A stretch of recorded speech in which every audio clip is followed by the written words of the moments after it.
We just finished the second day of the state visit here in Beijing.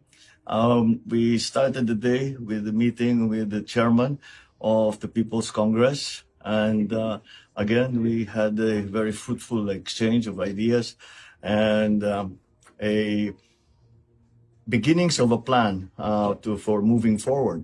After that, I met with the Premier Lee, who I had met before in Cambodia, and we continued the discussions that we began there, which were essentially about the strengthening again of relationships between China and the Philippines.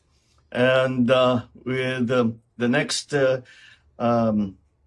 appointment that we had was with the President Xi Jinping, where we had a meeting with him as well. And we covered so many subjects, much more than is usual for these very formal meetings. We talked about the trade imbalance between our country and China and what we can do to remedy this. In fact, there has been created what we are now calling the Durian Protocol, because they are opening their trade to imports of durian and other agricultural products from the Philippines, so that we can redress the imbalance in our imports and exports from China. On the political front, we also discussed what we can do to move forward to avoid any possible mistakes, misunderstandings that could trigger a bigger problem than what we already have. And I was very clear in trying to talk about the plight of our fishermen. And the president promised that we would find a compromise and find a solution that will be beneficial, so that our fishermen might be able to fish again in their natural fishing grounds. So that is some of the aspect. And then we talked about the renewable energy, even traditional energy we talked about. Of course, people-to-people relationships, tourism, cultural exchanges, educational exchanges. We spoke about the infrastructure and the continuing acceleration of investment by the Chinese government and Chinese corporations in the infrastructure development in the Philippines.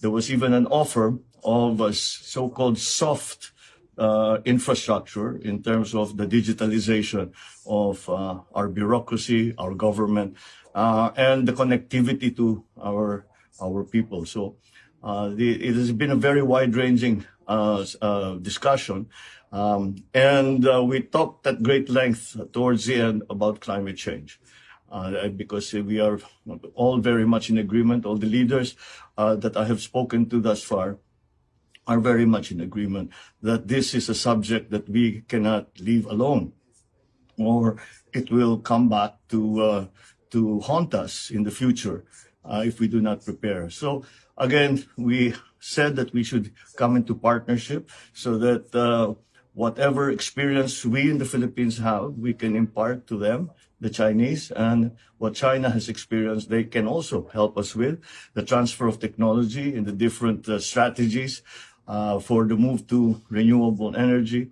So it really, in the end, it became to very fairly detailed discussions, which made the meeting run very long. And that's why I'm actually very optimistic, because President Xi seemed to be genuinely interested in all of these issues and finding a way to move forward to, again, strengthen the relationship between China and the Philippines.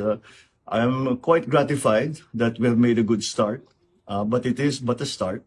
And I have instructed our diplomats, our chief diplomat, the Secretary of Foreign Affairs, Secretary Ricky Manano, and our ambassador here to pursue the subjects that we had discussed and to make sure that they do not remain in the wind, but will actually come to fruition, so that the effects will be felt by both our people, by both China and both the Philippines, and both our peoples, to mutual benefit.